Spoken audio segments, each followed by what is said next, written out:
है, ठीक है। तो वही एक पॉइंट क्या है उसके बारे में जानेंगे, ठीक है। ठीक है, तो नोट कर लो, मैं रदरफोर्ड के ऊपर आता हूँ, ठीक है। ठीक है, तो बात करते हैं हम लोग रदरफोर्ड के बारे में, राइट ना।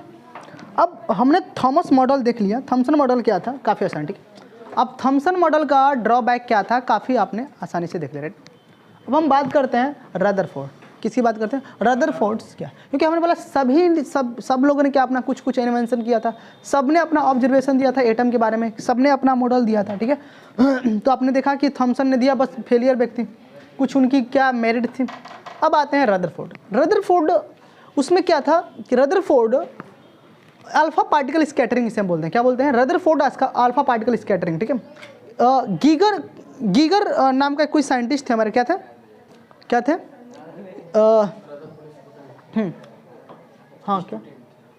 गीगर नाम के एक साइंटिस्ट थे उस समय, उस एरा में, रदरफोर्ड के समय में। उन्होंने, उनके दिमाग में कुछ आइडिया आया था, ठीक है, जिन्होंने रदरफोर्ड के पास गया और बोला कि हमें ये एक्सपेरिमेंट करना चाहिए, ठीक है। तो रदरफोर्ड ने अपने गीगर, हालांकि गीगर उनका स्टूडेंट नहीं था पर जूनियर था व्यक्ति, ठीक है, और उस समय रदरफोर्ड काफ़ी सीनियर थे उस समय के साइंटिस्ट, ठीक है। उन्होंने और खुद अपने स्टूडेंट का नाम था मार्डसन, क्या मार्डसन, जो मार्डसन उनका स्टूडेंट था, वो और गीगर, इन दोनों ने ही मिलकर एक एक्सपेरिमेंट किया। और ये एक्सपेरिमेंट किसी चंद दिनों की नहीं मेहनत थी, किसी महीने 2 महीने की नहीं थी, कई साल लग गए थे इस एक्सपेरिमेंट करने में, और लोगों को कई महीने, वो लोग कई घंटे लगे रहते थे माइक्रोस्कोपिक लेवल पर इसका ऑब्जर्वेशन करने में, ठीक है। तब जाकर एक्सपेरिमेंट क्या था सक्सेसफुल था।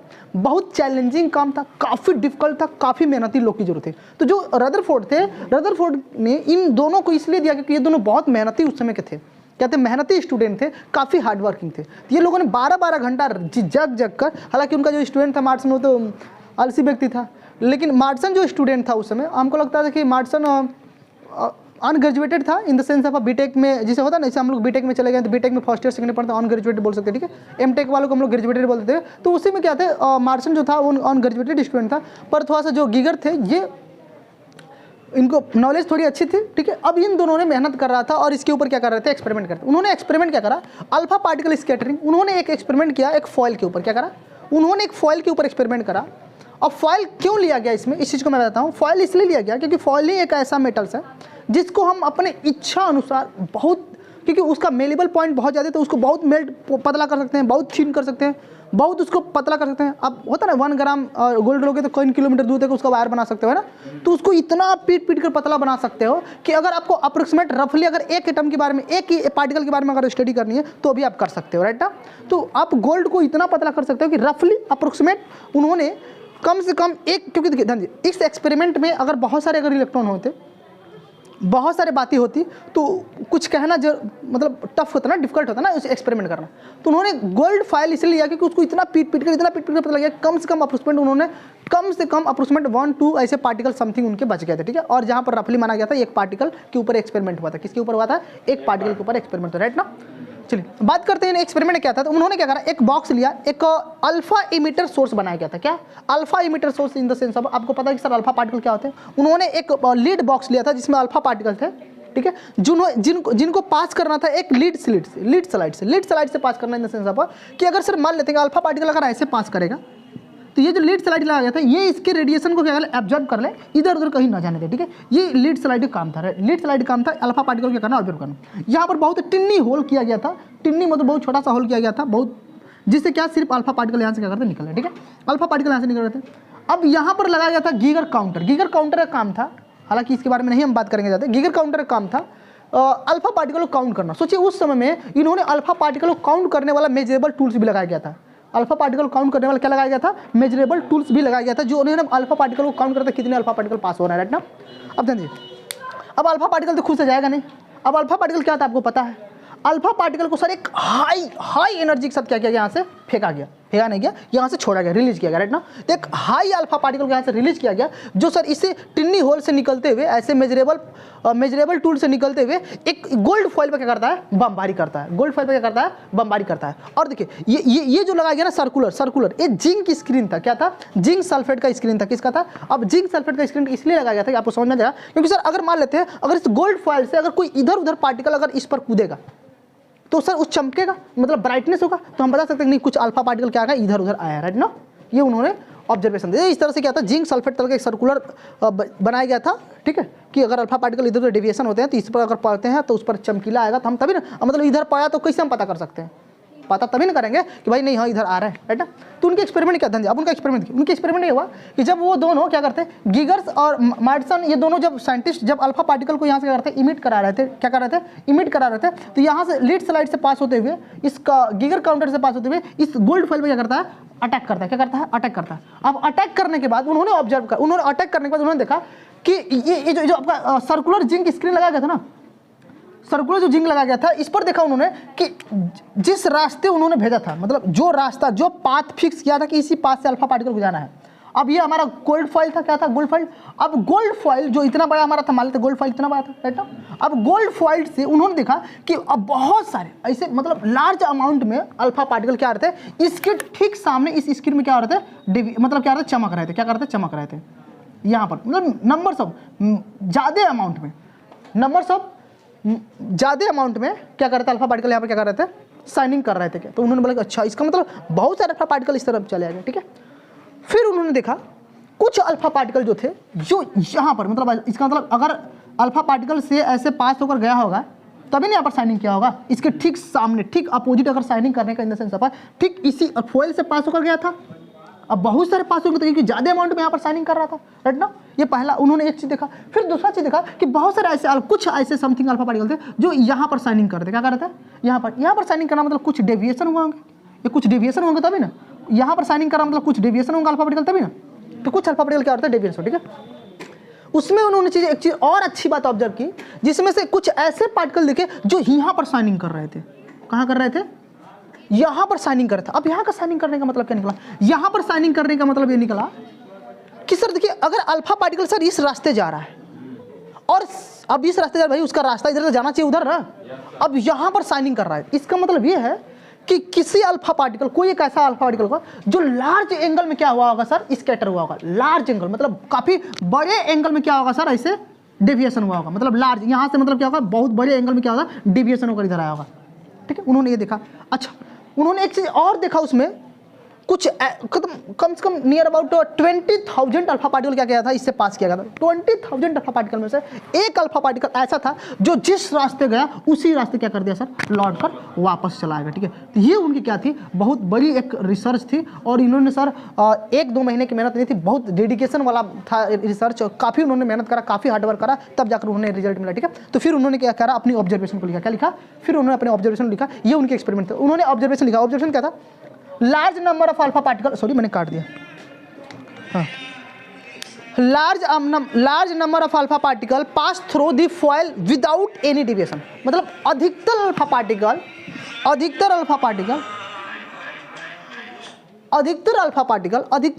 क्या कर रहे थे सर, विदाउट डिविएशन क्या कर गए सर, इस गोल्ड फॉइल के थ्रू पास हो गए, मतलब गोल्ड फॉइल के थ्रू क्या हो गए, अधिकतर अल्फा पार्टिकल पास हो गए, ठीक है, बात समझ। दूसरा ऑब्जर्वेशन क्या उनका था, some alpha particle scatter small deviation, कुछ ऐसे अल्फा पार्टिकल थे जो कुछ डेविएशन में, जिसे दिखाने इधर।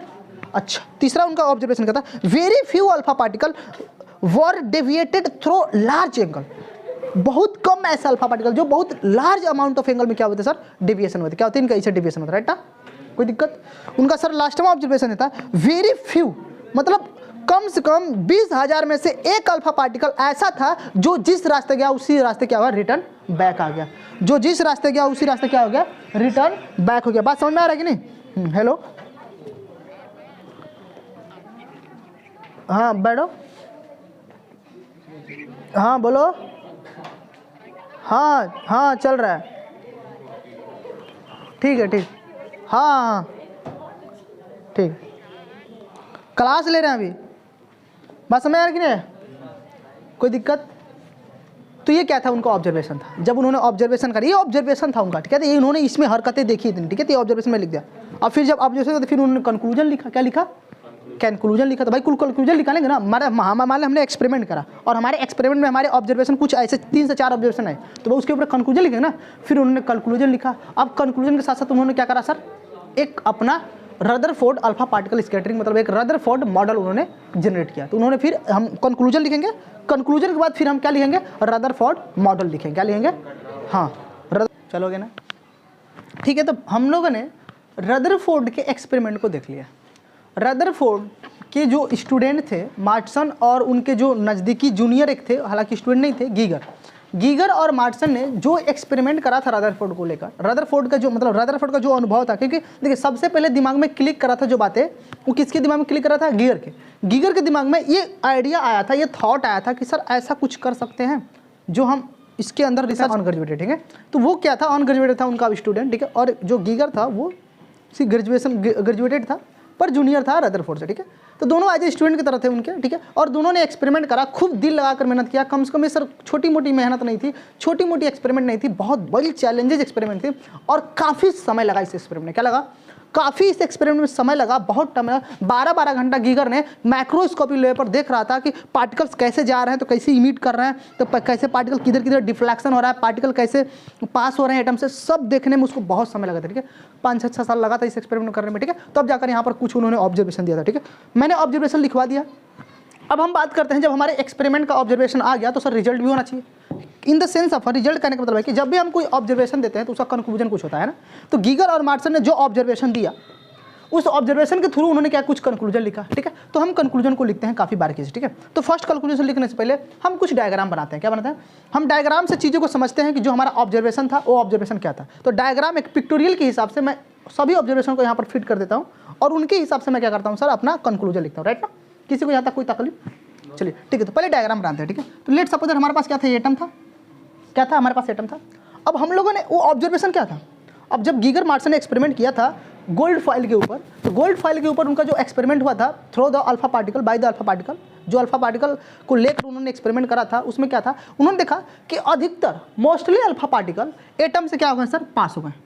अधिकतर अल्फा पार्टिकल एटम से क्या हो गए सर? पास हो गए। मतलब अधिकतर अल्फा पार्टिकल आए और क्या हो गए सर? एटम से सीधे पास हो गए। एटम से क्या हो गए? सीधे पास हो गए। क्या हो गए? सीधे पास हो गए, राइट ना, राइट ना। फिर अच्छा, जब रदरफोर्ड ने जब दोनों गीगर्स और मार्टसन ने जब दोनों ने एक्सपेरिमेंट करा, तो इस एक्सपेरिमेंट में जो उनकी पहले ऑब्जर्वेशन थी, उन्होंने क्या बोला कि जितने अल्फा पार्टिकल्स थे उसमें से अधिकतर अल्फा पार्टिकल एटम से सीधे सीधे क्या हो गए? पास हो गए। क्या हो गए? पास हो गए।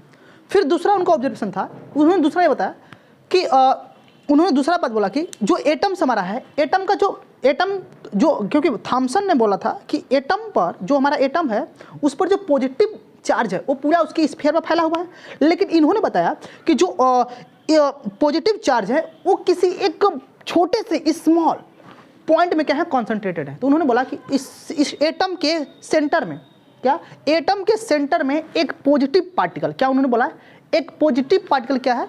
कॉन्सेंट्रेटेड है। क्या है? पॉजिटिव पार्टिकल कहाँ? पूरे स्फीयर पर उन्होंने बोला, कि पॉजिटिव पार्टिकल इस एटम के कहाँ? सेंटर पर कॉन्सेंट्रेटेड है। तो उन्होंने इस सेंटर पर मान लिया कॉन्सेंट्रेटेड है, ठीक है, ऐसे सेंटर पर उनका ये बोलता है, ठीक है। तो उनका दूसरा ऑब्जर्वेशन यह था, ठीक है। फिर उन्होंने बोला कि इसमें से अधिकतर अल्फा पार्टिकल, आपको पता है सर, आपको ये बात बहुत अच्छे से पता है कि अल्फा पार्टिकल जा रहा है, क्या हो रहा है? अल्फा पार्टिकल से जा रहा है और इस एटम का जो पॉजिटिव चार्ज है वो उसके सेंटर पर कॉन्सेंट्रेटेड है। पूरे एटम का जो पॉजिटिव चार्ज है वो कहाँ कॉन्सेंट्रेटेड है? पूरा इसके सेंटर पर कॉन्सेंट्रेटेड, ठीक है। तो अल्फा पार्टिकल ऐसे जा रहे थे और alpha particle like behave this positive. कैसा? Alpha particle like behave this positive. Alpha particle positive behave करता, मतलब उनके पास कितना था? 2 चार्ज था। कितना था? 2e प्लस चार्ज था। कितने थे? 2e प्लस चार्ज था। तो अल्फा पार्टिकल पॉजिटिव थे, 2e चार्ज था, ठीक है। और न्यूक्लियस में क्या बैठा है सर? सॉरी, न्यूक्लियस उस समय बात नहीं खोल, उन्होंने न्यूक्लियस की जिक्र नहीं करा हुआ था, न्यूक्लियस बाद में आया था। उन्होंने सिर्फ बोला था कि उनके सेंटर में एक क्या है? पॉजिटिव चार्ज कंसंट्रेटेड, ठीक है। अब अल्फा पार्टिकल ऐसे पास कर रहे हैं without deflection. Mostly alpha particle atom से क्या हो गए? पास हो गए। कुछ अल्फा पार्टिकल उन्होंने देखा, कुछ अल्फा पार्टिकल क्या हुआ कि कुछ अल्फा पार्टिकल थोड़े से डिफ्लेक्शन किए, कुछ अल्फा पार्टिकल क्या होगा? थोड़े से डिफ्लेक्ट कर गए ऐसे।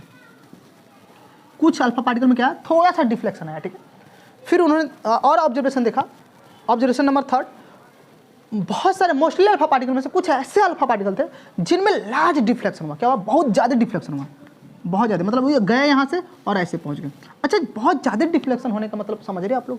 क्योंकि ये पॉजिटिव वाला बंदा इस पॉजिटिव के बहुत पास से गया होगा तो ज़्यादा डिफ्लेक्शन हुआ होगा, थोड़ा सा दूर से गया होगा तो थोड़ा सा कम डिफ्लेक्शन होगा, थोड़ा सा और दूर होगा तो इनके बीच में कूलम्बिक फोर्स कम लगा होगा, रिपल्सन बहुत कम आया होगा, इसलिए इजीली पास हो गया होगा। इसमें डिफ्लेक्शन नहीं आने का वजह है क्योंकि सर ये इनके बीच में और इनके बीच में दूरियां ज़्यादा, तो दूरियां ज़्यादा होने की वजह से इनमें कूलम्बिक फोर्स कमजोर, तो कूलम्बिक फोर्स कमजोर मतलब रिपल्सन कमजोर, रिपल्सन कमजोर तो मतलब इजीली क्या हो गया? पास हो गया, ठीक है। बात समझ रहे हो ना, ऐसे कुछ आए होंगे। ठीक है, अब ये उनका क्या था, ऑब्जर्वेशन था। अब इसी ऑब्जर्वेशन को हम कंक्लूजन बनाकर लिखते हैं। कैसे लिखते हैं ध्यान दें। तो पहला कंक्लूजन क्या लिखा है, अधिकतर अल्फा पार्टिकल इस एटम के थ्रू क्या हो गए, सीधे पास हो गए। तो इसका मतलब लिखा है कि the most space of atom is empty. इसका मतलब अगर अधिकतर अल्फा पार्टिकल इस एटम से पास हो गए तो इसका मतलब एटम क्या होगा, खाली होगा तभी ना। तो उन्होंने पहला कंक्लूजन दिया, पहला कंक्लूजन क्या था, लिखेंगे आप लोग, the most space of an atom is empty. क्या समझ पा रहे हैं आप लोग, पहला कंक्लूजन उनका था, राइट ना। हाँ, दूसरा ऑब्जर्वेशन इनका वो था, दूसरा ऑब्जर्वेशन उनका जो था कि इसमें से इस स्फीयर का जो एटम था, एटम का जो पॉजिटिव चार्ज थे वो उसके सेंटर पे क्या था, कॉन्सेंट्रेटेड थे। दूसरा कंक्लूजन क्या था, दूसरा कंक्लूजन उनका ये था कि जो एटम का जो पॉजिटिव चार्ज है वो कहाँ कॉन्सेंट्रेटेड है, एक छोटे से किसी जगह पर, किसी छोटे से जगह पर, मैंने क्या बोला, किसी छोटे से प्लेस पर क्या है, कॉन्सेंट्रेटेड है, राइट ना। तो दूसरा कंक्लूजन लिखिए सर, दूसरा कंक्लूजन बोलिए आप लोग, बोलिए। The entire positive charge an atom the entire positive charge an atom, इसको मिटा दो, रन रहता हूँ, ठीक है, इसको भी पॉजिटिव चार्ज इंटायर ए रफली is concentrated is in a very small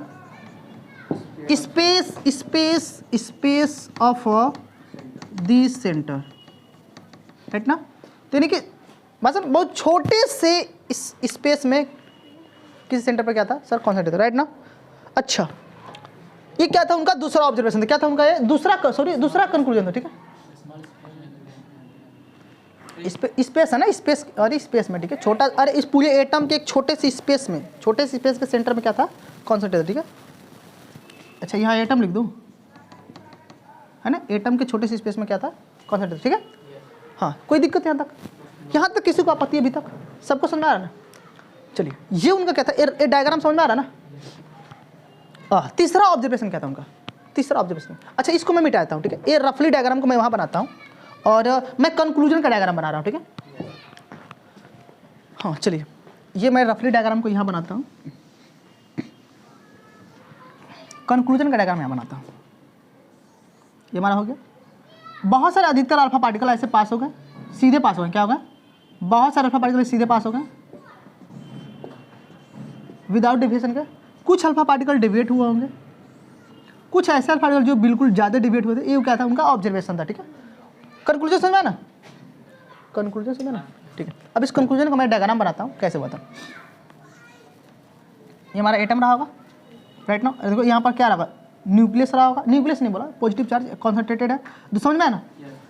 यहाँ से देखिए अल्फा पार्टिकल निकले होंगे, तो बहुत सारे अल्फा पार्टिकल ऐसे पास हो गए होंगे। ये उनका पहला कंक्लूजन है, ये अल्फा पार्टिकल है, हमको पता सर 2e चार्ज है, ठीक है।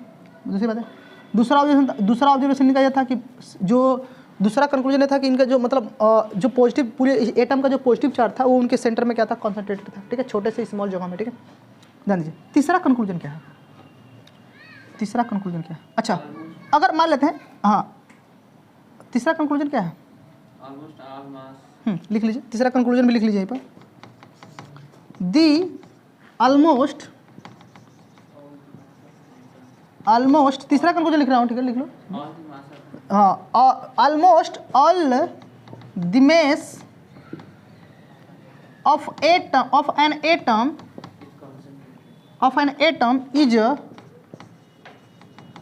concentrated in very small, ठीक है, in very small space of atom. ये मस्त उनका था, बात समझा ना। एटम उन्होंने बोला, पहला कंक्लूजन सबको समझ में आया बारीकी से, दूसरा भी समझा मुझे लग रहा है आप लोगों ने। कोई अरे इसमें कोई पीड़ा वाली बात है, इसमें कोई पीड़ा वाली बात है सर। पहला कंक्लूजन ये था उनका लिखना कि अगर अगर अल्फा पार्टिकल बहुत अधिकतर क्या होगा, सीधे पास होगा, मतलब खाली रहेगा तब है ना। दूसरा बैठा है, जहाँ फर्दर आगे चलकर न्यूक्लियस हम बोलेंगे, उसी सेंटर को क्या बोलेंगे, न्यूक्लियस बोलेंगे, ठीक। बात समझ आया ना। बोला इस तीनों कंक्लूजन में किसी को कोई कंक्लूजन है नहीं, मतलब इस कंक्लूजन में कोई किसी को दिक्कत है नहीं ना।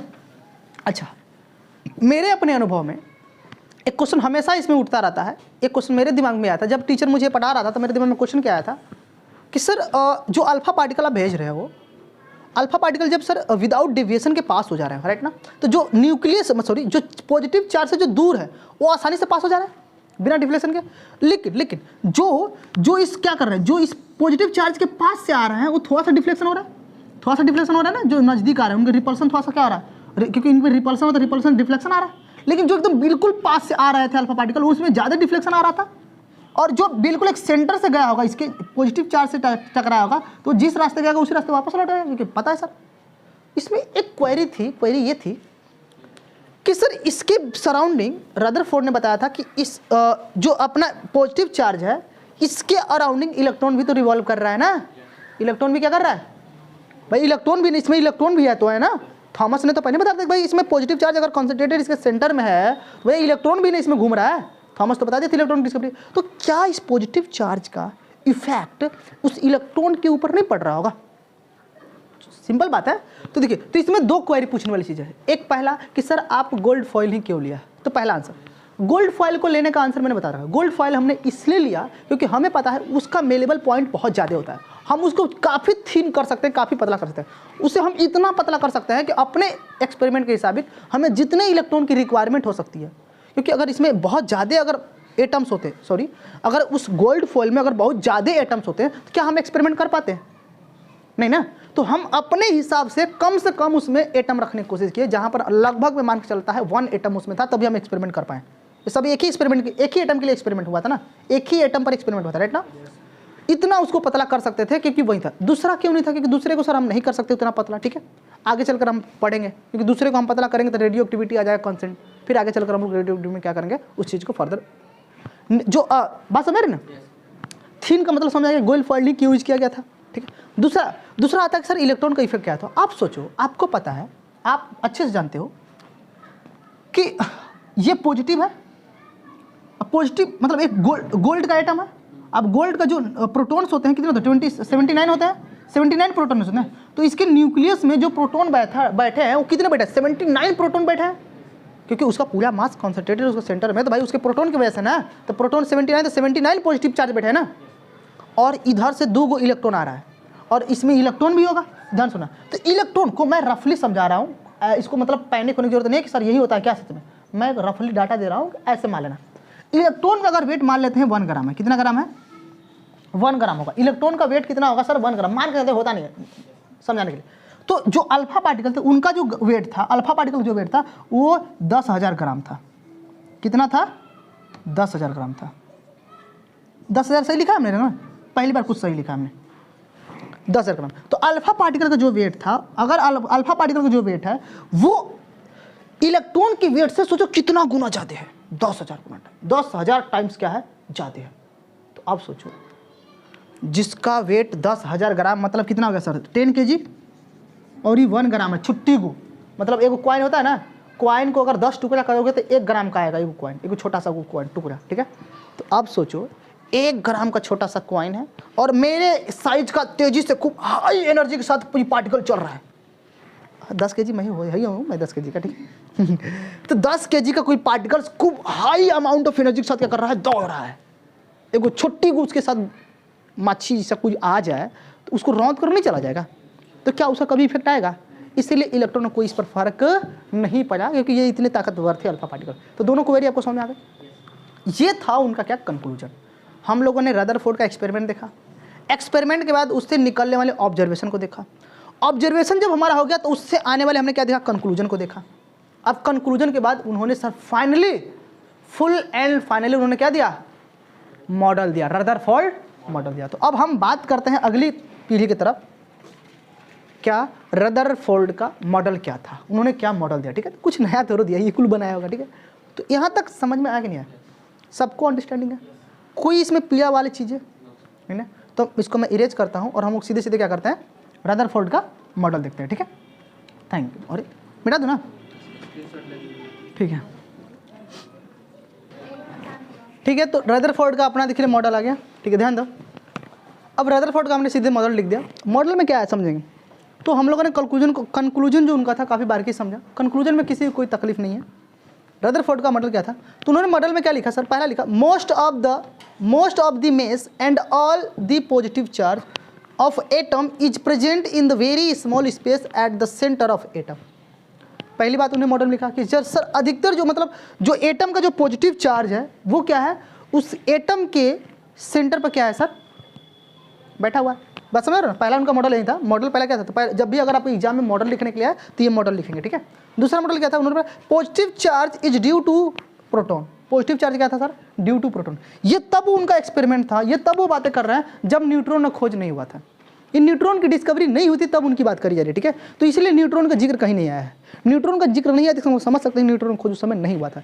ये रदरफोर्ड तब का एक्सपेरिमेंट दिए हमें, तब का इनका मॉडल है जब न्यूट्रॉन का डिस्कवरी नहीं हुआ था। लेकिन एक मजे की बात बताऊँ, रदरफोर्ड ये कहकर जरूर गए थे, ये उन्होंने कह दिया था, ये उन्होंने 15 साल पहले ही ये बात कह दिया था कि अभी एक पार्टिकल की खोज होना और बाकी है, अभी एक पार्टिकल की खोज होना और बाकी है जिसका मेस प्रोटॉन के मेस के बराबर होगा और जो चार्ज होगा वो क्या होगा, जीरो होगा। जो चार्ज होगा वो जीरो होगा, जिसका मास क्या होगा, प्रोटॉन के बराबर होगा, ठीक है। और फर्दर 15 साल बाद चैडविक आते हैं और क्या करते हैं, न्यूट्रॉन की खोज करते हैं और वो साबित करते हैं कि उसका चार्ज क्या है, जीरो है, और क्या है उसका जो मास है लगभग रफली क्या है, प्रोटॉन के बराबर है। ये 15 साल बाद निकलता है बातें, 15 साल पहले वो बोल चुके थे इस पर। अब आई डोंट नो क्यों नहीं किए, तुम ही लोग पूछोगे क्यों नहीं किया, हम जाकर थोड़ा पूछ रहे सर काहे नहीं किए, ठीक है। देखो बात पहुंच गई। तो देखिए, तो ये इसलिए positive charge is due to proton. जो पॉजिटिव चार्ज है वही क्या है सर, अपने प्रोटॉन है, ठीक है। तो पहला मॉडल समझ में आया, दूसरा समझ में आया, तीसरा क्या बोल रहे हैं, the electron revolve around the centre positive core in the circular path. मैंने फिर से बोला, फिर सुनो मैंने क्या बोला, the electron revolve around the central positive core in circular path. यहाँ पर पॉजिटिव कोर होने का मतलब क्या है, पॉजिटिव कोर, क्योंकि उनको पता था उस समय कोई न्यूक्लियस नहीं था। रदरफोर्ड जब डिस्कवरी था वहाँ पर न्यूक्लियस को उन्होंने नाम नहीं दिया था, जो सेंटर था ना उसको उन्होंने कोर बोला था। क्या बोला था, कोर बोला था, ठीक है। अब कोर कहीं से वर्ड लाया, समझ सकते हैं सन का कोर क्या होता है, कितना का, हाँ। तो जो उनका कोर था ना, कोर बीच वाला पार्ट, उसको कोर उन्होंने बोला था positive core in circular path. यानी कि जो सर आपका पॉजिटिव कोर है उसकी सर्कुलर पाथ, उसके अराउंडिंग इलेक्ट्रॉन क्या कर रहा है सर, रिवॉल्व कर रहा है। समझ में बात। चौथा उनका मॉडल था, electron and proton are held together by coulombic attraction. अगली बात क्या उनका है कि सर इलेक्ट्रॉन और प्रोटॉन के बीच में क्या है, कूलम्बिक फोर्स क्या है सर, लग रहा है, ठीक है। तो ये क्या था, ये मॉडल था। अब इस मॉडल में कोई तकलीफ भाई, उन्हें इतने मेहनत से नहीं, उतने मेहनत से उन्होंने एक्सपेरिमेंट करा, उसके बाद उन्होंने क्या करा भाई, ऑब्जर्वेशन दिया, उसके बाद कंक्लूजन दिया, उसके बाद क्या दिया, सीधे सीधे उन्होंने सर अपना मॉडल दे दिया। तो उनका मॉडल था, ठीक है। अच्छा, लेकिन हम एग्जाम के पॉइंट ऑफ व्यू से बात करें तो रफली डाटा हम एग्जाम के पॉइंट ऑफ व्यू से ले लेते हैं, पर इतना खास नहीं है, रेयर केस में कभी पूछ देता है सीबीएसई बोर्ड, ठीक है। इसकी जो सबसे स्पेशल है, जो IIT JEE में जो फर्दर क्वेश्चन हमेशा बनाए जा रहे हैं, वो है इसका सबसे फैक्ट, इंपॉर्टेंट पॉइंट। कुछ इंपॉर्टेंट रिजल्ट देने वाले हैं, important result in the sense of इसके कुछ फैक्ट थे। क्या थे, इन्होंने कुछ फैक्ट बताया। क्या बताया, कुछ फैक्ट था। वो फैक्ट क्या था, वो फैक्ट ये था, उन्होंने न्यूक्लियस का हालांकि साइज के बारे में बात करा। क्या बात करा उन्होंने, न्यूक्लियस से क्या बात करा, हालांकि न्यूक्लियस की बात नहीं हुई थी, लेकिन न्यूक्लियस जो था, न्यूक्लियस जो डिस्कवरी करी जाएगी उसके साइज के बारे में उन्होंने बता दिया था उसने। और सबसे बड़ी बात क्या थी, उन्होंने एटम के भी साइज के बारे में बता दिया। क्या कि एटम का साइज कितना होना चाहिए, क्या मैंने बोला, एटम के साइज, न्यूक्लियस साइज, और उन्होंने वॉल्यूम भी कुल बता दिया था। तो यही कुछ नोट पॉइंट है जो एग्जाम में फर्दर आते रहते हैं। तो मैं सम रिजल्ट बनाकर इसको लिख लेते हैं, ठीक है। कोई दिक्कत यहाँ तक, तो फटाफट नोट करिए, इसको नोट कर लीजिए। मैं मिटा दूँ ना, चलिए तो लिखिए फटाफट, हेड डालिए। मिटाने वाला कहाँ, इरेज करने वाला कहाँ, मैंने फेंक दिया। चलो ठीक है, मिटा दूँ ना।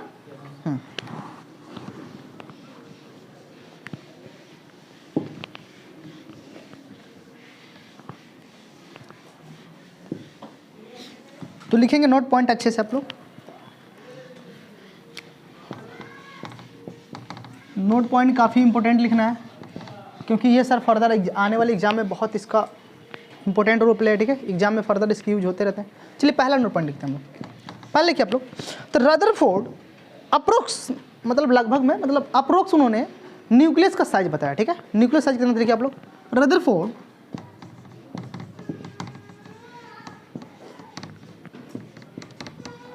अप्रोक्स साइज ऑफ न्यूक्लियस लिख देता हूँ, size of nucleus by the following, देखिए ध्यान से कितना देता है रदरफोर्ड अप्रोक्सीमेट जो साइज ऑफ न्यूक्लियस था उन्होंने बोला r is equal to, result दिया सीधे सीधे। अब कैसे आया मत पूछना मुझसे भी, ठीक है, क्योंकि आई डोंट नो उन्होंने कैसे लाया, वो अपने अनुभव से लाया। अरे और एक्सपेरिमेंट किया उन्होंने, ऑब्जर्वेशन किया, अप्रोक्सीमेट बताया उन्होंने, हमको थोड़ा पता करके कि देखो तू ऐसे बताना। तो ये रिजल्ट उनका था, रिजल्ट में लिख रहा हूँ, ठीक है, रिजल्ट में कोई टीपा टिप्पणी नहीं, समझ रहे ना। R is equal to r not A के पावर क्या है सर 1/3, ये उनका क्या था सर रिजल्ट था। काफ़ी इंटरेस्टिंग, ठीक है, समझ लेते हैं सब भाई क्या।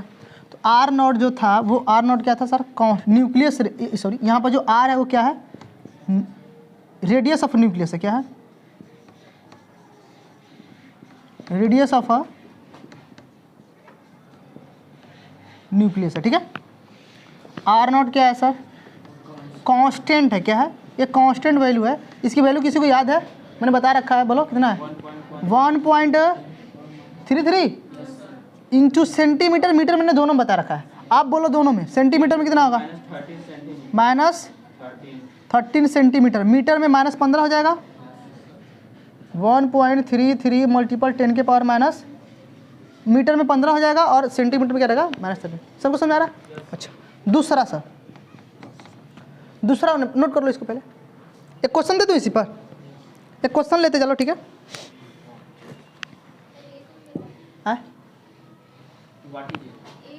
अच्छा ए के बारे में मैंने भूल गया, हाँ, अच्छा सर कोई बात नहीं सर, ये ले लीजिए, एक देख लीजिए आप लोग, मैं ए के बारे में बोल देता हूँ। ये क्या है सर, ए इज, बोलो बोलो, मास नंबर, क्या है ए, ये मास नंबर। अब मास नंबर की सर कोई यूनिट नहीं है, ठीक है, तो मास नंबर जिसे मान लेते हैं हम, कोई भी ए एटम से लेंगे तो एटम का मास कितना होना चाहिए, ठीक है, जिसे हमने बोला ये क्या है सर अपना मास। तो तीनों के बारे में समझा आप लोगों ने। आर क्या है sir, radius of nucleus, r not कितना है, बोलो ये लड़कियों, आर नॉट क्या है, कांस्टेंट वैल्यू, ये क्या है मैस नंबर, सब समझा। क्वेश्चन करके दिखाओ तो आ गया, तो हल्ला कर रहा है, क्वेश्चन लिखिए, दिख रहा है ना, find the radius of nucleus, sorry of aluminium nucleus, ये पीछे दिख रहा है ना सबको, yes sir. Find the radius of a aluminium nucleus, चलिए बोलो कितना होगा, मीटर लिखता हूँ, इन मीटर, किसे बताना हमको, मीटर बताना है। क्वेश्चन देखो, दिखा ना, देखो ऐ क्वेश्चन दिख रहा है ना, नहीं क्वेश्चन फ्रेश दिखा कि नहीं दिखा, अरे तो बनाओ, कितना आएगा देख लो, डाटा रख लो, कुछ नहीं करना है। Find the radius of aluminium nucleus in metre, metre बताना कोई सर, आप एल्युमिनियम का बताना तो कोई नहीं, r is equal to, formula हमारे पास है, r is equal to r not A upon 1/3, यही सर फार्मूला हमारे पास है। हमें इसका रेडियस बताना, रेडियस बताना इन द सेंस, समझ रहे हो सर। सर आर नॉट की वैल्यू कितना है, मीटर में पूछा तो 1.33 मल्टीपल 10 के पावर -15, कोई दिक्कत। अच्छा ए की वैल्यू कितनी होती है सर, तो एल्युमिनियम का बोलो एटॉमिक मास 20, इसके ऊपर क्या कर लोगे ना आसानी से, मेरा काम था बस इतना बताना, ठीक है। ये क्या था इनका, काफ़ी अच्छा और सुंदर दूसरा पहला पॉइंट, ठीक है। अब आते हैं सर दूसरा पॉइंट, पहले नोट कर लो इसको, हटना भी है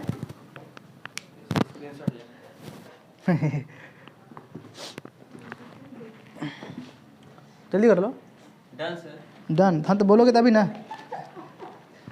चलिए मैं मिटाने जा रहा हूँ, ठीक है।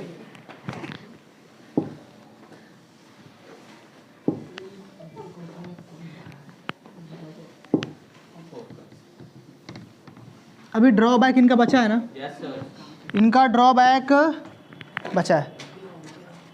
पहले रदरफोर्ड के बाद, हाँ दूसरा देख लो, दूसरा पॉइंट भी बहुत इंपॉर्टेंट था, पॉइंट नंबर 2। हल्ला नहीं करो तुम लोग, गजब हल्ला करते हो। हल्ला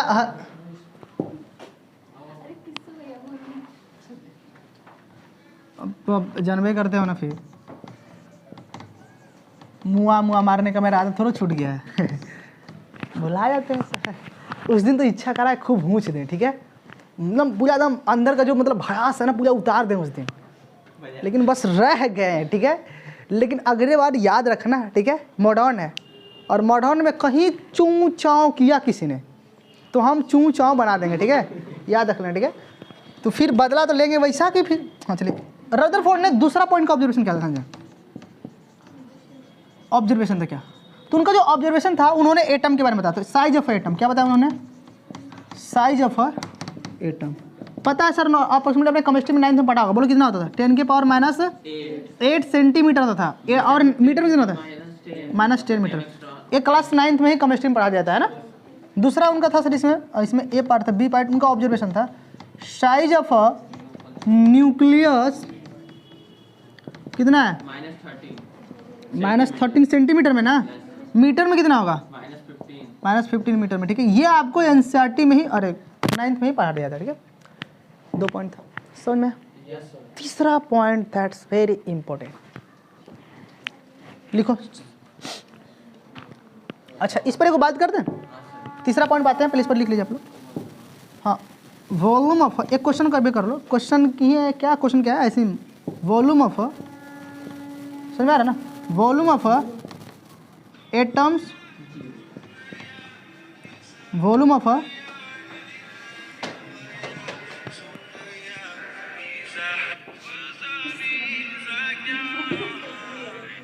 लड़की फोन करे, हाँ देखो, वॉल्यूम ऑफ एटम और वॉल्यूम ऑफ, हाँ फोन आ रहा है ना, बजने दो फोन का, पढ़ाते समय फोन नहीं उठाना है हमको। वॉल्यूम ऑफ एटम और वॉल्यूम ऑफ, चलिए पूछ लेता हूँ, नॉर्मल सी बात है, ठीक है, बता दीजिए आप लोग रिजल्ट, बोलो बोलो।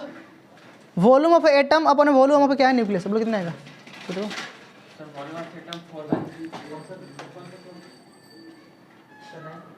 नहीं बंद कर दूं,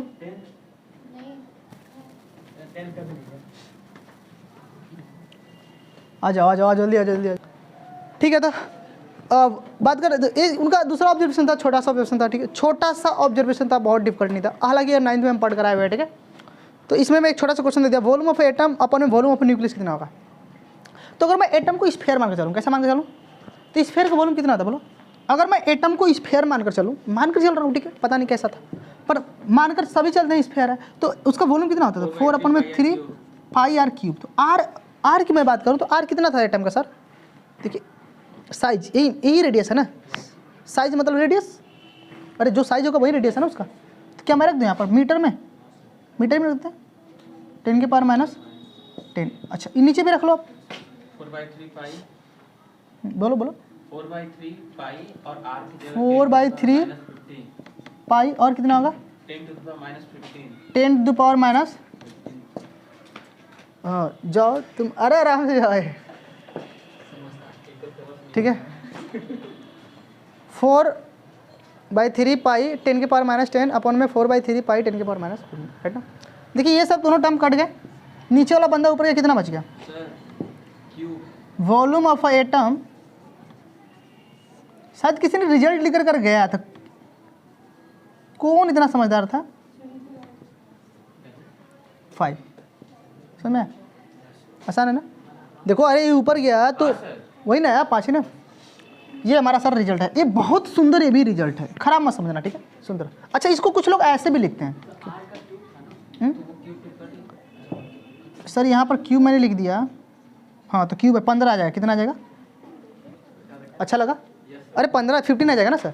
अरे क्यूब ऊपर था नीचे भी था ना, तो देखो ये नीचे से पहले ये ऊपर गए, देखो ये दोनों पे क्यूब है ना, अरे जनाब ये दोनों पे क्यूब ना है, ऐसे मैं लिख दूँ सीधे सीधे, इसका रिजल्ट क्या होने वाला है, 10 के पावर 5। अच्छा इस सबके ऊपर क्या है, 3, तो 10 के पावर 5 अब 3 तो 15 होगा, नहीं समझ में, गधे भी समझ सकते हैं, आप लोग तो समझदार थोड़े लगते हो मुझे, थोड़ा बहुत लगते हो, ठीक है। अच्छा, कुछ किताबें ऐसे भी लिखती हैं, इसको उधर भगा देंगे तो क्या होगा, देखो, वॉल्यूम ऑफ एटम, ऐसे में लिख रहा हूँ, हाँ, volume of atom is equal to, इसको उधर भगाओ, 10 के power 15 volume of a nucleus. क्या है, एन फॉर न्यूक्लियस, स्पेस कम बच गया, स्पेस कम होता, मैं लिख दिया, volume of atom is equal to 10 के पावर 15 वॉल्यूम ऑफ न्यूक्लियस। आप ऐसे भी कह सकते हो सर, जो एटम का जो वॉल्यूम होता है वो 15 टाइम्स, 10 के पावर 15 टाइम्स ज़्यादा होता है किससे, वॉल्यूम ऑफ न्यूक्लियस। समझ सकते हो सर, एटम, न्यूक्लियस, तो इससे इतना टाइम्स क्या होगा, ज़्यादा ही होगा। क्या समझ में आया?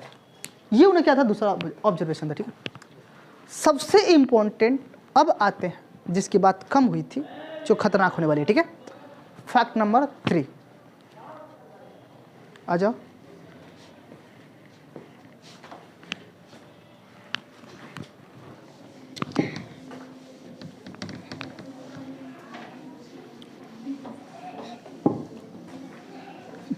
अभी तक से हम लोगों ने जो ऑब्जर्वेशन किया, उस ऑब्जर्वेशन में अब के ऑब्जर्वेशन में बहुत डिफरेंस है। अब जो मैं ऑब्जर्वेशन देने जा रहा हूँ उनका जो अब का जो फैक्ट है, ये सीधे सीधे IIT एडवांस में घुसता है। कहाँ पर ये ऑब्जर्वेशन, क्योंकि इसके ऊपर JEE mains plus NEET plus advance question पूछ चुके हैं, पर इसमें एक और ऑब्जर्वेशन भी दूंगा, शायद 2 हो गया ना, मैं तीसरा देने जा रहा हूँ। तीसरा थोड़ा सा हल्का फुल्का कम है, पर इसका इम्पैक्ट थोड़ा सा अच्छा खासा है, ठीक है। थोड़ा सा प्रभाव पड़ेगा आपके कंटेंट में, नहीं इसका कुछ है बातें। और दूसरी बात है, इसके बाद आने वाले फर्दर जो ऑब्जर्वेशन होंगे, शायद 5 उन्होंने दिया था, 5 से 6 दिया था, पर इस 5 को अगर आप पढ़ लेते हो तो सर आप यहाँ से एडवांस IIT पूछ चुका है क्वेश्चन। इस इंपॉर्टेंट पॉइंट को लिखाने का मतलब यह है, जो उनका फैक्ट था इसको बताने का मेन मेरा मतलब यह है कि एडवांस से सीधे सीधे क्वेश्चन यहाँ से बन जा रहे हैं, आ जा रहे हैं, और आते भी रहते हैं, और मेरे सीट और मेरे मॉड्यूल्स में भी क्वेश्चन ऐसे बनाए जाएंगे, तो आपको तकलीफ ना हो, ठीक है। तो हम तीसरा पॉइंट पाते हैं। तीसरा पॉइंट को ध्यान समझेगा, बारीकी समझेगा कि मैंने क्या कहने वाला, ठीक है। देखिए हमारे पास यहाँ पर एक न्यूक्लियस है, टारगेट है, टारगेटर क्या है, टारगेट है। टारगेट करने का मतलब एक न्यूक्लियस है, ठीक है, क्या है, टारगेट है। टारगेट किसका है सर, न्यूक्लियस का है। और इसको सर, इसकी कितना है सर, जेड है, कितना है सर, उसकी एटॉमिक मास कितना है सर, जेड है, जेड है। और एक इलेक्ट्रॉन के पास 1 ही होता है, तो मतलब मैं मान लेता तो बहुत सारे होंगे, जेड होंगे, ठीक है। मान न्यूक्लियस कितना है सर, जेड है, मतलब जेड में समझ रहे ना, बहुत सारे होंगे, ठीक है। यहाँ पर क्या है सर, हमारा टारगेट है, जहाँ जिसका क्या है सर, टारगेट जो न्यूक्लियस है, जिसका वैल्यू कितना है सर, जेड है, ठीक है। जिसकी वैल्यू क्या है, जेड है, उसमें कुछ भी, ठीक है। अब ध्यान सर, अब इस टारगेट मैंने क्या करा, ये टारगेट हमारा है, यहाँ से मैंने अल्फा पार्टिकल को भेजा, अल्फा पार्टिकल क्या करा मैंने, प्रोड्यूस कराया, ठीक है। यहाँ से अल्फा पार्टिकल को मैंने क्या करा, प्रोड्यूस कराया। तो अल्फा पार्टिकल अगर यहाँ से चलेगा, अल्फा पार्टिकल पता है सर किसके पास कितने चार्ज होते हैं, 2 ही चार्ज होते हैं। अब अल्फा पार्टिकल चलेगा यहाँ से, ठीक है, ये अल्फा पार्टिकल क्या ऐसा जा रहा है आपका, जब अल्फा पार्टिकल इसके पास से गुजरेगा, कहाँ से गुजरेगा, इसके पास से गुजरेगा, तो आपको पता है सर, मतलब ये समझिए पास से गुजरा है, बहुत पास से गुजरा, ठीक है। तो जब अल्फा पार्टिकल इस टारगेट, जो टारगेट है न्यूक्लियस का, उसके अगर पास से गुजरेगा तो इसके पास में कूलम्बिक रिपल्सन फोर्स लाएगा, रिपल करेगा ना, कूलम्बिक एक रिपल्सन आएगा, तो कूलम्बिक क्योंकि ये भी पॉजिटिव भी पॉजिटिव, उसको रिपल करेगा, तो ये सर क्या हो जाएगा, डिफ्लेक्शन करेगा, मतलब डिफ्लेक्स हो जाएगा, मतलब इसके एंगल में डेविएशन आएगा, लाइक सपोज दैट, समझ रहे हो ना, डेविएशन आएगा, क्या आएगा, एंगल में डेविएशन आएगा, राइट ना। दूसरी बात है, अगर मान लेते इसी अल्फा पार्टिकल को हम इस न्यूक्लियस के बिल्कुल एकदम सेंटर से ले जाएं, क्या जाए, न्यूक्लियस के सेंटर से एकदम पास करने की कोशिश करें, जो टारगेट है, अगर अल्फा पार्टिकल को हम क्या करें, न्यूक्लियस के सेंटर से पास करें, तो हमें पता है कि वो रिटर्न बैक हो जाएगा, क्या हो जाएगा, रिटर्न बैक हो जाएगा। अगर ऐसे गया तो उससे टकराकर यूं चलाएगा, राइट ना। तो यहाँ पर कुछ, अब यहाँ पर मैं पूछने वाला क्या हूँ आपसे, तो आपसे क्वेश्चन पूछेगा यहाँ पर कि जब आप अल्फा पार्टिकल को इस टारगेट के पास से लेकर गया तो इसके बीच में एक रिपल्सन आया, रिपल्सन हुआ होगा, रिपल्सन होने की वजह से कुछ इसके में डिविएशन, एंगल, कुछ डिफ्लेक्शन आया होगा ना, डिफ्लेक्शन मतलब डेविएशन, कुछ एंगल का डिविएशन हुआ होगा, एंगल कुछ डिविएशन हुआ होगा, वैसे कोई दिक्कत, मैं ऐसे बनाता हूँ, एंगल कुछ डिविएशन होगा। आपको पता है अगर ये रिपल्सन नहीं हुआ होता, अगर एक कूलम्बिक इसमें फोर्स नहीं लगा होता, तो इसका जाने का पाथ से सीधा था, जाने का पाथ सीधा था ना। अब इसके पास से गुजरा तो ये भी पॉजिटिव, ये भी ज़्यादा कुछ है भी है, तो इसको रिपल कर दिया होगा, तो कुछ ऊपर गया होगा, तो अगर मैं बात करूँ तो इसमें कुछ एंगल का कुछ डिफ्लेक्शन आया होगा ना, तो वो एंगल का डिफ्लेक्शन में मिलने वाला कितना है, थीटा है। तो वो आपसे पूछना है डिफ्लेक्शन कितना होगा, ठीक है, डेविएशन, एंगल का डेविएशन कितना होगा, ठीक है। तो आपसे एग्जाम में पूछा था कि इसमें एंगल का डेविएशन कितना हुआ होगा, राइट ना। मैंने जो बोला वो समझ में आया कि नहीं आया। मैंने क्या करा, मैंने एक अल्फा पार्टिकल को लेकर आया जिसके पास 2e चार्ज होता है, यहाँ पर टारगेट है न्यूक्लियस का। मैंने यहाँ से अल्फा पार्टिकल क्या करा, प्रोड्यूस कराया, यहाँ से अल्फा पार्टिकल क्या करा, मतलब खूब तेजी से भेजा, खूब काइनेटिक, क्योंकि इसके पास काइनेटिक एनर्जी बहुत ज़्यादा होती है, तो काइनेटिक एनर्जी बहुत सारे ज़्यादा काइनेटिक एनर्जी के साथ मैंने भेजा। तो यहाँ से बहुत सारे खूब काइनेटिक लेकर गया, तो इसके पास से अगर गुजरेगा तो ये इसको रिपल करेगा, तो रिपल करे तो उस एंगल में डेविएशन आएगा। तो एंगल का डेविएशन कितना आएगा वो आपसे पूछा गया, ठीक है। तो मैं सीधे सीधे इसका रिजल्ट लिखने वाला हूँ। क्या लिखने वाला हूँ, सीधे सीधे इसका रिजल्ट लिखने वाला हूँ, और रिजल्ट कितना आया था, ठीक है।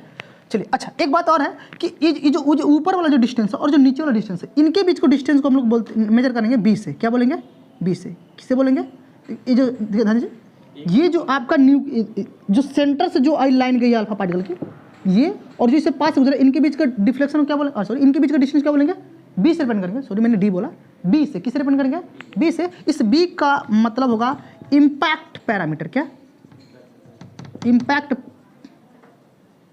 पैरामीटर, इसे क्या बोलते हैं, इम्पैक्ट पैरामीटर। बी को हम लोग क्या मानेंगे और किससे डिनोट करेंगे, इम्पैक्ट पैरामीटर, राइट। जो रिजल्ट आएगा वो कितना आएगा, cot theta by 2 is equal to, cot theta by 2 is equal to 4, मैं लिख रहा हूँ 4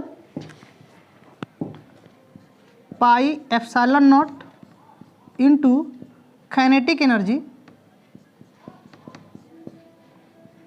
इंटू बी अपॉन में जेड ई स्क्वायर। यही सर रिजल्ट हमारा। फिर बहुत इंपॉर्टेंट ये भी रिजल्ट है VVI, ठीक है। क्या बात को समझा आप लोगों ने, ये सीधे रिजल्ट उन्होंने लाया था, हमें इससे क्या मतलब है, कैसे प्रूफ थोड़ा करना है यहाँ पर, ठीक है। और हम प्रूफ कैसे करेंगे, ठीक है, हमें खुद नहीं पता कैसे प्रूफ होता है, ठीक है। बात समझ रहे हो ना, जहाँ तक पॉसिबिलिटी है हमारी वहीं तक करेंगे ना, जहाँ हमारी रिक्वायरमेंट है, जितना हमें जरूरत है उतना ही काम करेंगे, ठीक है। ज़्यादा रिसर्च थोड़ा मैं पा रहा हूँ, PhD नहीं करा रहा हूँ कि चलिए भाई कहाँ से आया उसको चलिए प्रूफ करते हैं। पहले आपका बोर्ड है, ठीक है, आपका IIT है, बस उतना ही तक बात करेंगे, ठीक है। नोट कर लीजिए सर, अच्छा लगा तो। तीसरा काफ़ी इंपॉर्टेंट था, राइट ना। जो उनका रिजल्ट आया था वही मैं बता रहा हूँ, इनका रिजल्ट यही आया था, ठीक है। एंगल का जो डेविएशन आया था उतना था, ठीक है। ये इम्पैक्ट था, इसका अच्छे से लिखता हूँ, इम्पैक्ट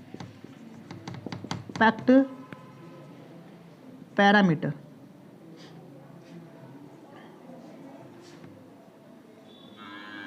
ठीक है, इम्पैक्ट पैरामीटर लिख लेंगे आप लोग।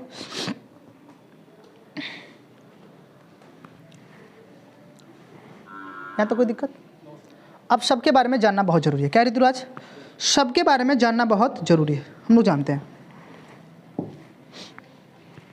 मुझे लगता है आपको समझ में आ रहा है ना, मुझे जहाँ तक लग रहा है कि समझ में आना चाहिए, ठीक है। अब आपको कैसा लग रहा है आप बताना ना, अच्छा लग रहा है, चलो ठीक है, अच्छा लगना चाहिए।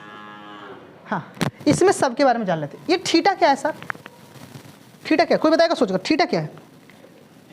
थीटा सर स्कैटरिंग एंगल है, स्कैटर हुआ है ना, कितना डेविएशन हुआ है, आप डेविएशन कह सकते हो, डेविएशन एंगल का थीटा मतलब क्या है सर, डेविएशन एंगल, कितना ये डेविएट हुआ है, इसके रिपल्सन की वजह से वो कितना डेविएट हुआ है, वो थीटा है, ठीक है। तो मैं थीटा के बारे में लिख देता हूँ, क्योंकि सबके बारे में होना बहुत जरूरी है। आपको फॉर्मूला पता है पर पता नहीं कि थीटा होता क्या है। तो थीटा इज अ स्कैटरिंग, क्या है, theta is a scattering angle, ठीक है। अच्छा एक और है ई, आपको पता है सर ई कितना होता है, पहली बार मैं बताने जा रहा हूँ ई। इलेक्ट्रॉन वाला ही। हाँ सर, अरे वैसे मैंने पूछ लिया सर कि हो सकता है कन्फ्यूजन है। 31 कूलम होता है शायद, मैं भी, मुझे पता नहीं था। ई स्क्वायर है। हाँ तो समझ जाएंगे, मतलब मैं स्क्वायर की वैल्यू लिखूँ। अच्छा यहाँ पर देखो गलती है ना, 19 होता है। 19 होता है। हाँ वो गजब से। चलिए हो गया, तीसरा पॉइंट समझना, नोट कर लो।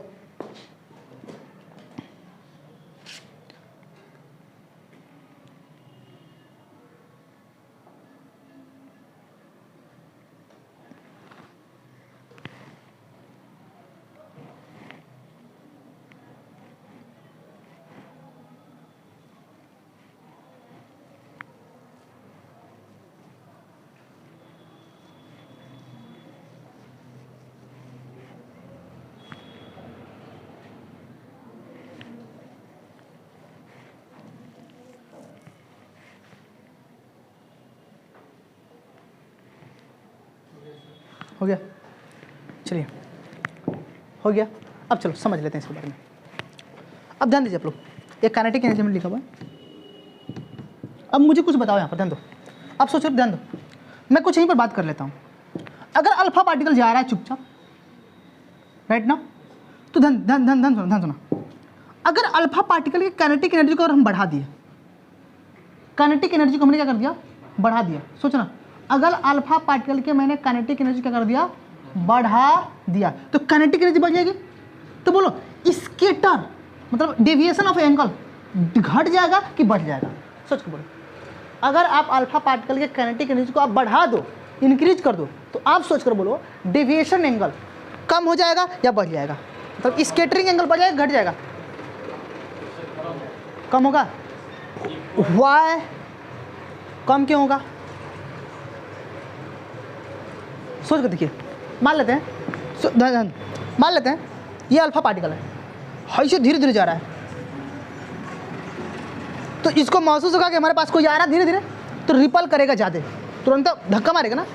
लेकिन हम बैठे हैं, सुन इधर कोई निकल गया ऐसे नहीं, बहुत तेज़ी से, तो उसको समझ में नहीं आया कौन निकला है कि नहीं निकला है, तो स्केटर करेगा लेकिन बहुत कम करेगा। तो अल्फा पार्टिकल अगर ज़्यादा काइनेटिक एनर्जी से आएगा कंपेरेबल टू द, अगर कम से चल रहा है, तो अगर बहुत ज़्यादा एनर्जी से अगर वो चलेगा तो इसको सर बहुत कम फील होगा, तो इस बहुत कम रिपल करेगा, बहुत कम रिपल करेगा, तो डेविएशन एंगल बहुत कम होगा। लेकिन काइनेटिक एनर्जी जितना कम होगी, ध्यान सुना, काइनेटिक एनर्जी जितना कम होगा, ये देखो कॉट, मैंने क्या बोला, कॉट थीटा बाई 2 क्या होगा, उतना ही कम होगा, तो थीटा का एंगल उतना ही क्या होगा, ज़्यादा होगा। मैंने जो वर्ड बोला ध्यान सुना, मैंने बोला काइनेटिक एनर्जी जितना कम होगा, कॉट थीटा बाई 2 क्या होगा, उतना ही कम होगा, तो थीटा का एंगल क्या होगा, हमेशा बढ़ेगा, थीटा बढ़ेगा। तो कॉट थीटा बाई 2 जितना कम होगा उतना ही थीटा ज़्यादा होगा। ये थ्योरेटिकल नहीं समझ में है ना, लॉजिकली समझ लो भाई मेरे लोग, ध्यान दो, ऐसे समझो, तेज़ी से चलेगा खूब, तो इसका कम इम्पैक्ट पड़ेगा इसके ऊपर, है ना। लेकिन अगर धीरे धीरे चलेगा तो इसका प्रभाव पड़ेगा, तो ज़्यादा डिफ्लेक्शन होगा, तो ज़्यादा एंगल आएगा। लॉजिकली समझ में आएगा ना, थ्योरेटिकली समझ में आया, डजंट मैटर, ठीक है।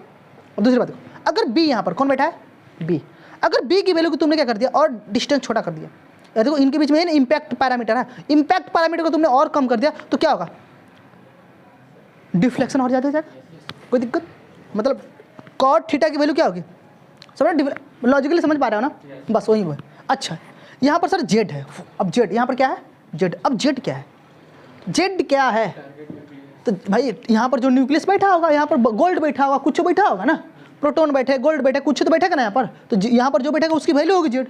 तो मानते अगर इस बंदे की वैल्यू को मैंने बढ़ा दिया, जेड की वैल्यू को मैंने क्या कर दिया, तो अगर यहाँ पर अगर इसकी वैल्यू बढ़ जाएगी, तो बोलो ये वाला पूरा छोटा, ये वाला पूरा क्या हो जाएगा, छोटा हो जाएगा ना।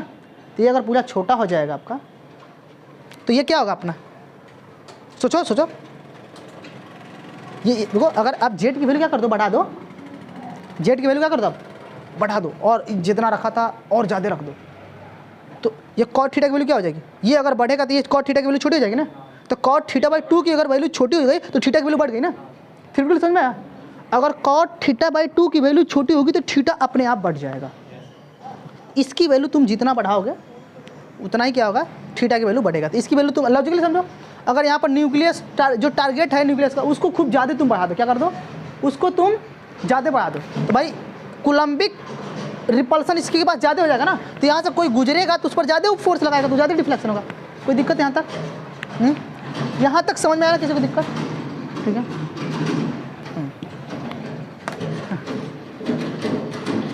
तो बोले इसका कोई मतलब है ना, अरे सर बहुत मतलब है, कोई कैसे, अच्छा लगा ना। चलिए चौथी पॉइंट पाते हैं। चौथी पॉइंट अपने आप में क्या है, इंपॉर्टेंट है, मिटा दो ना इसको, पॉइंट नंबर 4 मिटा दो, नोट करो, मैं हट जाता हूँ, मिटा दो ना। चलिए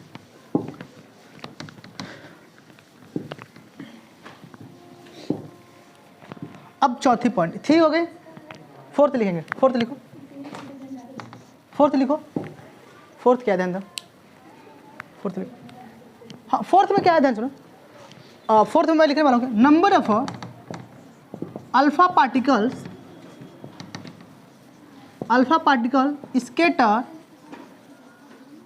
skater and angle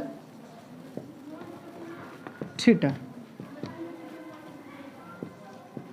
N angle theta in given by कितना होगा सर, जो नंबर ऑफ थीटा होगा इज इक्वल इन्वर्सली प्रोपोर्शनल 1 में साइन की पावर 4 थीटा होगा। लिख लीजिए सर, ये रिजल्ट लिख लीजिए आप लोग। हाँ हाँ, स्कैटरिंग थीटा बाई 2 अपने आप में मोड। एन क्या है सर, एन क्या है sir, number of alpha particle scattering, number of alpha particle scattering. चौथा पॉइंट है sir, number of alpha particle scattering and angle theta is given this equation. ठीक है, ये रिजल्ट एक और आ गया आपके सामने, एट एन एंगल थीटा। ठीक है, can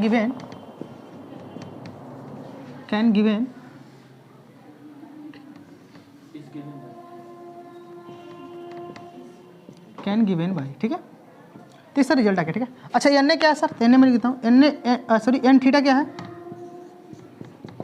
number of alpha particles scattered at angle theta. कोई दिक्कत, थीटा क्या है सर, स्कैटरिंग एंगल। कोई बात समझ में आई यहाँ तक? अरे समझ में, मैं फटाफट क्यों लिख रहा हूँ समझ रहा हूँ, क्योंकि हमको मेन आना है, मेन पॉइंट पे। ठीक है, 5वां पॉइंट, 5th पॉइंट, फटाफट लिखिए। अब सर हम बात करने वाले हैं 5th पॉइंट पर। 5th पॉइंट सर सीधे उस 5th पॉइंट से IIT एडवांस में क्वेश्चन पूछे जा चुके हैं, और पूछे जा चुके हैं तो पूछेगा, सिंपल बात है ना। 5th पॉइंट मैं बताने जा रहा हूँ जो इनका था रदरफोर्ड का, काफ़ी इंपॉर्टेंट था, और पूछे जा चुके हैं तो पूछेगा ही भाई, क्या करेगा, पूछेगा ही। तो पूछेगा तो भाई बात करनी पड़ेगी उसके ऊपर, है ना। सीट में भी क्वेश्चन बहुत सारे पड़े हैं, हर मॉड्यूल्स में। NCERT के सबसे दर्दनाक पॉइंट है, बेटा दो ना, चलिए।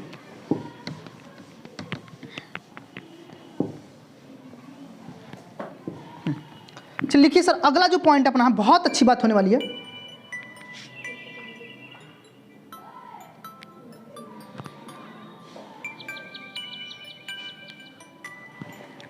चलिए 5th पॉइंट बहुत मस्त है, ध्यान से देखिए। 5th पॉइंट काफी इंटरेस्टिंग है।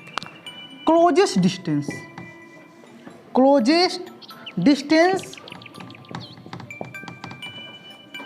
Of a closest approach.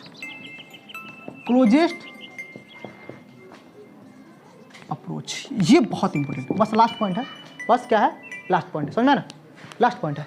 Distance of a closest approach, last point है, ध्यान समझना। बहुत तभी फील आएगा जब मजा आएगा, आप समझोगे तब। फील तभी आएगा जब समझोगे अच्छे से, तब। लिखना बंद करो अभी, ध्यान दो। Distance of a closest approach क्या है, ध्यान सुना।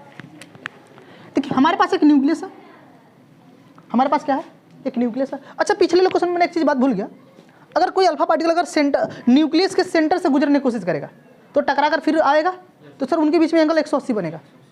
ठीक है, तो बात याद कर लेना, मैंने भूल गया उस पॉइंट में लिखवाना। चलो कोई बात नहीं।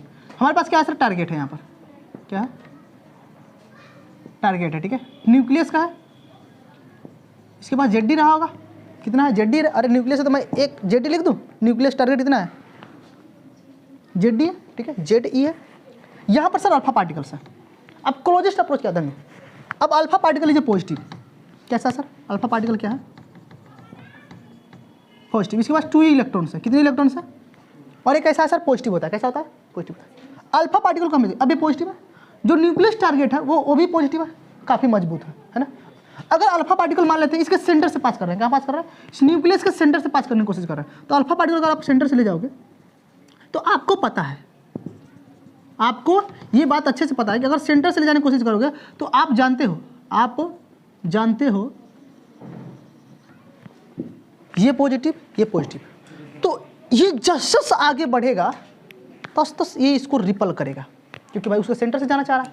तो ये ताकतवर व्यक्ति है, एक कमजोर व्यक्ति है, ये जस आगे बढ़ेगा तस क्या करेगा, ये इसको रिपल करेगा। क्या करेगा, रिपल करेगा। इसका करेगा, धक्का मारेगा, रिपल करेगा, इधर आने के लिए। ठीक है, रिपल करेगा। तो एक समय ऐसा आएगा जहां पर पार्टिकल जाएगा अपनी एनर्जी से, काइनेटिक एनर्जी से जाता जाएगा, पहुंचते गए। एक समय ऐसा आएगा जहां पर उसकी वेलोसिटी क्या हो जाएगी सर, 0 हो जाएगी। जहां पर वेलोसिटी क्या हो जाएगी, 0 हो जाएगी, तो वो आकर यहाँ पर रुक जाएगा। जहां पर वेलोसिटी 0 हो जाएगी वहां पर रुक चुका होगा। अब उसके बाद फिर ये जो टारगेट न्यूक्लियस है ये इसके ऊपर रिपल फोर्स लगाएगा, फोर्स लगा के फिर उसको रिटर्न बैक कर देगा। और यही तो होता था उनके ऑब्जर्वेशन में, याद है ना। तो उनको क्या करेगा, फिर उसको रिटर्न बैक करेगा, फिर क्या करेगा, ऐसे आना स्टार्ट करेगा। तो जहां पर उसकी वेलोसिटी 0 होगी और जो न्यूक्लियस टारगेट है, इनके बीच का जो डिस्टेंस होगा उसी को बोलते हैं क्या, डिस्टेंस ऑफ क्लोजेस्ट अप्रोच। क्या बोलते हैं, इसी को बोलते हैं हम लोग डिस्टेंस ऑफ क्लोजेस्ट। क्या समझ में आया, कोई दिक्कत? तो यहाँ पर x क्या है sir, distance of closest approach. कोई दिक्कत? अब सर अब इसी को फाइंड करना है कितना का, तो सर हम तो मान लेते हैं हमारे पास अल्फा पार्टिकल था, इसके पास काइनेटिक एनर्जी जो इनिशियल थी वो क्या आई कुछ रही होगी, और हम ये भी मान के चलते हैं कि यहाँ पर जो हमारा टारगेटर है वो क्या है, रेस्ट में है, बैठा हुआ है। क्या बंदा है, रेस्ट में बैठा हुआ है। मैं मान के चल रहा हूँ कि ये रेस्ट में बैठा हुआ है, कोई दिक्कत यहाँ तक? इसके पास ZD है, यहाँ से 2 इलेक्ट्रॉन चल रहे हैं सर, कितने इलेक्ट्रॉन चल रहा है, 2 इलेक्ट्रॉन चल रहा है। ध्यान सुनिएगा, तो हम क्या करते हैं, हम मैकेनिकल एनर्जी लगा लेते हैं यहाँ पर, मैकेनिकल एनर्जी का फॉर्मूला लगाते हैं, क्योंकि सर यहाँ पर देखिए, यहाँ पर मैं मान लेता हूँ कि पूरा हमारा सिस्टम है और इस सिस्टम के ऊपर नो एनी एक्सटर्नल फोर्स, कोई एक्सटर्नल बाहरी फोर्स नहीं लग रहा है। इनके बीच में कूलम्बिक फोर्स लग रहा है पर इंटरनली फोर्स लग रहा है। हम इसको सिस्टम मानते हैं और मान कर भी चलते हैं कि इनके अंदर कूलम्बिक फोर्स लग रहा है, और कूलम्बिक फोर्स क्या है सर, इंटरनली फोर्स है, कोई बाहरी फोर्स नहीं है। कोई बाहरी फोर्स नहीं तो सर क्या है, हमारा मोमेंटम कंजर्व है, मतलब सर इनकी एनर्जी क्या है सर, मैकेनिकल एनर्जी कंजर्व है। मैकेनिकल एनर्जी क्या है इनकी सर, कंजर्व है। तो मैं कह सकता हूँ सर, यहाँ पर मैं मेथड लगा लेता हूँ, ठीक है। तो यानी कि मैं कह सकता हूँ change in kinetic energy plus में change in potential energy equal to क्या होगा, 0 होगा। हम ऐसे भी कह सकते हैं काइनेटिक एनर्जी इनिशियल प्लस में potential energy initial equal to kinetic energy final plus में पोटेंशियल एनर्जी फाइनल, बराबर होगा हमेशा, हमेशा बराबर होगा, कोई दिक्कत, हमेशा बराबर होगा। चलिए सर, तो पार्टिकल यहाँ से अल्फा पार्टिकल चल रहा है, तो इसके पास इनिशियल काइनेटिक एनर्जी है, तो इनिशियल काइनेटिक एनर्जी लिख दूँ, तो इनिशियल काइनेटिक लिख दूँ कि लिख दूँ, तो इनिशियल काइनेटिक कितना होगा, हाफ m अल्फा का पार्टिकल का मास इंटू उसकी वेलोसिटी मैं लिख दूँ u1 का स्क्वायर, ui का स्क्वायर इनिशियल, अरे हाफ m v स्क्वायर होता है ना, तो vi लिख दो ना इनिशियल, कोई दिक्कत? अच्छा, पोटेंशियल काइनेटिक लिखते हैं, पोटेंशियल कितना होगा, ध्यान दीजिए। तो मैं मानकर चलता हूँ कि सर अल्फा पार्टिकल और न्यूक्लियस जो अपना क्या है, न्यूक्लियस है, टारगेट है, इनके बीच का डिस्टेंस कितना है सर, इन्फिनिटिव है। कितना है, इन्फिनिटिव है। अब सर इन्फिनिटिव कैसे है, इन्फिनिटिव इसलिए है क्योंकि मैं मान के चल रहा हूँ क्या है, इन्फिनिटिव है। मैं मान के चल रहा हूँ क्या इन्फिनिटिव है, क्यों? क्योंकि सर अल्फा टारगेट जो न्यूक्लियस है वो इतना छोटा है, वो क्या है, इतना छोटा है। अगर उसके लिए अगर हम 1 मीटर दूरी से भी अल्फा पार्टिकल को भेजेंगे, उसके लिए अगर 1 मीटर दूरी से भी अल्फा पार्टिकल अगर भेजेंगे तो इसके नज़र में वो क्या लगेगा, बहुत दूर से आ रहा है। क्या आ रहा है? तो इन्फिनिटिव का इन द सेंस पाना, इन्फिनिटिव आ गया तो इसका रिलेटिव हो गया, मतलब क्या है, इसका मतलब है रिलेटिव डिस्टेंस। हम कौन डिस्टेंस ले रहे हैं, रिलेटिव डिस्टेंस। मतलब समझ लेना ये बात है कि सर ये क्या है, बहुत बड़ी डिस्टेंस है। क्या है, इसके नज़र में क्या है, बहुत बड़ा डिस्टेंस है, ठीक है, राइट ना, कोई दिक्कत? अगली बात देखो, अच्छा तो बोलो कितना आएगा, तो आपको पता है सर, आपको पता है पोटेंशियल कितना होता है। देखो ये चार्ज के बीच में पोटेंशियल कितना होता है, देखो दो चार्ज के बीच में पोटेंशियल कितना होता है, तो के पहले के लिखते हो, वो कूलम्ब्स वाला के, फिर Q1 Q2, तो Q1 कितना है सर, यहाँ पर 2 इलेक्ट्रॉन है, यहाँ पर कितना ZD है, अपन में सर डिस्टेंस कितना इनके बीच का, इन्फिनिटी, यही होता है, आर स्क्वायर नहीं आर होता है, याद है रे? फाइनल काइनेटिक तो 0 है सर, फाइनल 0 रखते हैं क्योंकि सर यहाँ पर रुक गया है ना, तो फाइनल 0। अब इसके बीच में अब फाइनल 0 हो गया ना, लेकिन फाइनल तो पोटेंशियल एनर्जी है ना, तो पोटेंशियल कितना, के ZE सॉरी 2E ZE अपन में कितना है, डिस्टेंस कितना है, x है। बात समझ में? अब मैं सीधे सीधे यहाँ से x की वैल्यू देखो, इन्फिनिटी में किसी भी वैल्यू का डिवाइड करो तो आंसर क्या आएगा, 0 आएगा। 0 हो गया, तो मैं x का सीधे रिजल्ट लिख रहा हूँ, मैं x का क्या लिख रहा हूँ, सीधे रिजल्ट लिख रहा हूँ, ठीक है। देखो क्या आएगा, तो मैं इसको नीचे लेकर आऊँ, x को बस ऊपर भगा देता हूँ, x इक्वल हो जाएगा, देखो मैं देखो e स्क्वायर लिख सकता हूँ, तो 2z मैं लिखता हूँ, देखो 2kz स्क्वायर अपन में ये नीचे चला जाएगा, half alpha particle v initial square. Sir बहुत मस्त रिजल्ट आ गया।